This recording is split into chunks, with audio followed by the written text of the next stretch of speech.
పార్వతీపురం మన్యం జిల్లా అమృత భారత రైల్లో ఓ మహిళ ప్రసవించింది. జార్ఖండ్కి చెందిన కుమారి భర్తతో కలిసి రైల్లో ప్రయాణిస్తోంది. కడుపులో విపరీతమైన నొప్పులతో బొబ్బిలి పార్వతీపురం మధ్య ఆమె రైలులో మగపిల్లాడికి జన్మనిచ్చింది.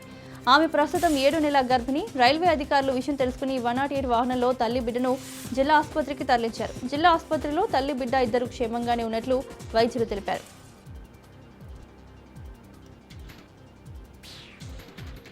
నిర్మల్ జిల్లా దస్తూరాబాద్ మండలంలోని గోడిసిర్యాల గ్రామంలో హార్ట్అటాక్ వచ్చినప్పుడు తీసుకోవాల్సిన జాగ్రత్తలపై అవగాహన కార్యక్రమాన్ని నిర్వహించారు.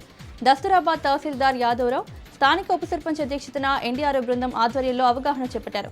వరదలు, వేసవి కాలంలో పిల్లలు, వృద్ధులు బయట తిరిగే సమయంలో ఎదురయ్యే వడదెబ్బ, హార్ట్అటాక్ వచ్చినప్పుడు తీసుకోవాల్సిన జాగ్రత్తల గురించి ఎన్డీఆర్ఎఫ్ బృందం విద్యార్థులకు వివరించారు.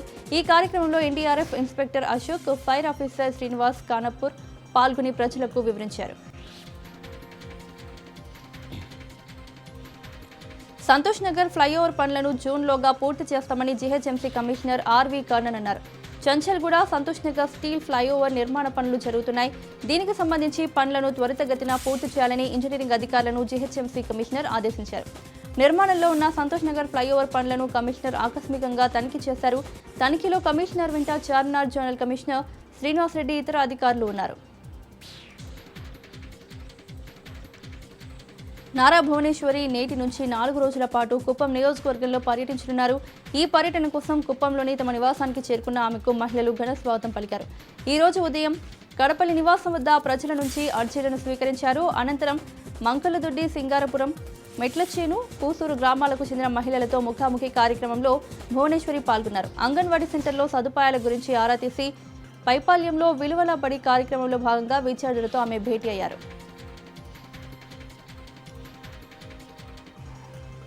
ట్రాన్స్జెండర్స్ కు ఉపాధి, ఉద్యోగ అవకాశాలకు ప్రభుత్వం కృషి చేస్తుందని మంత్రి డోలా వీరాంజనేయ అన్నారు. సమాజంలో ట్రాన్స్జెండర్స్ ఒకరి మీద ఆధారపడకుండా వారికి చేయూత అందించేందుకు అన్ని విధాలా సహకరిస్తామని తెలిపారు.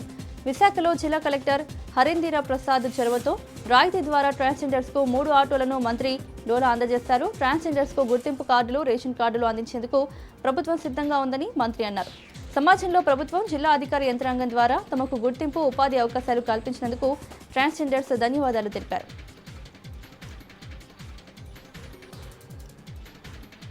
ఎన్టీఆర్ జిల్లా నందిగామలో నో పెట్రోల్ నో స్టాక్ తాకింది. నియోజకవర్గ వ్యాప్తంగా పెట్రోల్ నో స్టాక్ బోర్డులు ప్రత్యక్షమవుతున్నాయి. పట్టణంలో 2 పెట్రోల్ బంకుల్లో నో స్టాక్ బోర్డులు ఉండడంతో తమ వాహనాల్లో పెట్రోల్ కోసం కంచకచర్ల వద్ద వినియోగదారులు బారులు తీరారు.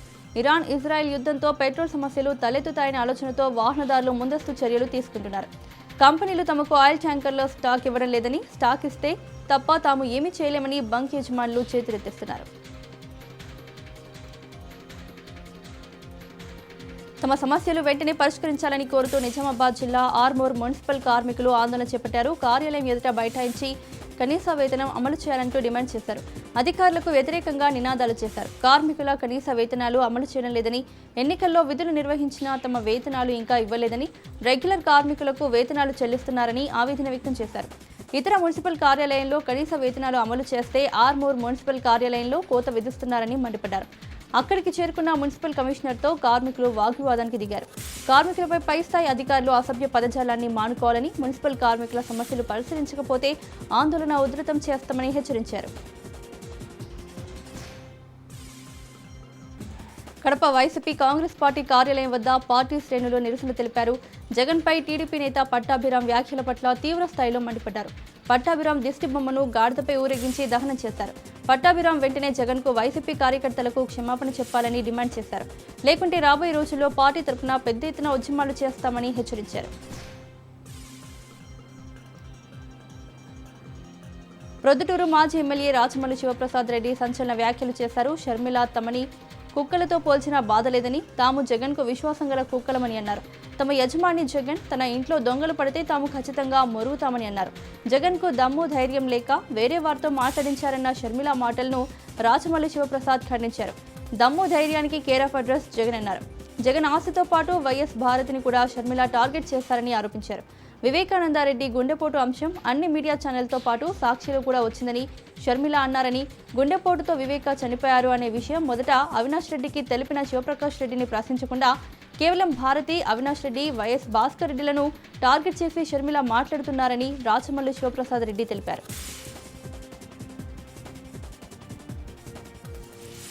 మేడ్చల్ జిల్లా నారపల్లి సబ్ రిజిస్ట్రార్ కార్యాలయం వద్ద తెలంగాణ రియల్టర్స్ అసోసియేషన్ అధ్యక్షులు నారగుని ప్రవీణ్ కుమార్ ఆధ్వర్యంలో ఆందోళన నిర్వహించారు. స్లాట్ విధానం రద్దుతో పాటు సబ్ రిజిస్ట్రార్ కార్యాలయంలో ఉద్యోగుల సంఖ్య, సర్వర్లను పెంచాలని వారు డిమాండ్ చేశారు.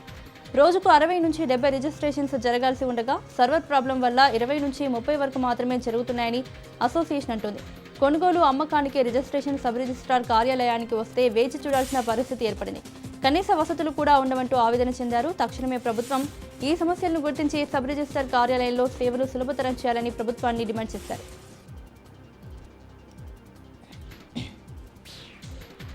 అమరావతిలో భవన నిర్మాణాలు, లేఅవుట్ల అనుమతులను మరింత సులభతరం చేయడంపై ప్రభుత్వం ఫోకస్ పెంచింది. సచివాలయంలో నారెడ్కో, క్రెడాయ్ ప్రతినిధులతో మంత్రి నారాయణ సమావేశమయ్యారు. సమావేశానికి టౌన్ ప్లానింగ్ విభాగం ఉన్నతాధికారులు హాజరయ్యారు. ఇప్పటికే కూటమి ప్రభుత్వం అధికారంలోకి వచ్చిన తర్వాత నిబంధనలు పలుమార్లు సడలింపు ప్రక్రియ జరిగింది. తాజాగా ఆయా సంఘాల ప్రతినిధుల అభిప్రాయాలు తీసుకున్న మంత్రి నారాయణ మరోసారి సమావేశం తర్వాత నిబంధనల్లో మార్పుపై తుది నిర్ణయం తీసుకున్నట్లు తెలిపారు.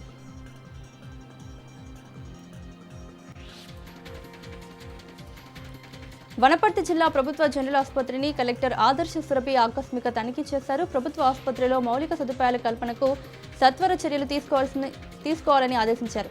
జిల్లా వైద్యారోగ్య అధికారి సాయినాథ్ రెడ్డి, ప్రభుత్వ ఆసుపత్రి సూపరింటెండెంట్ అరుణ కుమార్లతో కలిసి ఆసుపత్రిలో జరుగుతున్న పనుల పురోగతిని పరిశీలించారు. ఏప్రిల్ మొదటి వారంలో ప్రారంభోత్సవం చేసుకునే విధంగా సిటీ స్కాన్, సదరన్ క్యాంపు గదుల నిర్మాణం పనులను త్వరగా పూర్తి చేసి అందులో సమకూర్చాల్సిన యంత్ర సామాగ్రిపై వెంటనే ఆర్డర్ పెట్టాలని ఆదేశించారు. ఆసుపత్రిలో ఇంతకు ముందు ఉన్న పాత క్షయవ్యాధి భవనం పూర్తిగా శిలావస్థకు చేరుకున్నందున రోడ్లు, భవనాల ఇంజనీర్ ఆమోదంతో భవనాన్ని తొలగించాలని సూచించారు.